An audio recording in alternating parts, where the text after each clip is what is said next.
I just don't feel like there's a middle ground, really.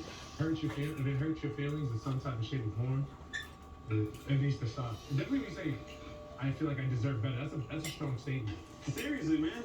Maybe she doesn't realize how strong it is, that's why.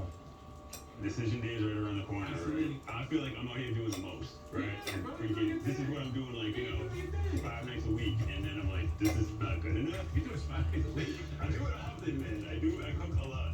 So I'm just like, I don't know. Yeah, but you don't have a This is tough because I haven't been able to get through to her, and I have no idea what to do. It's really hard to give her feedback without upsetting her. And I need to know if we can resolve this before decision day.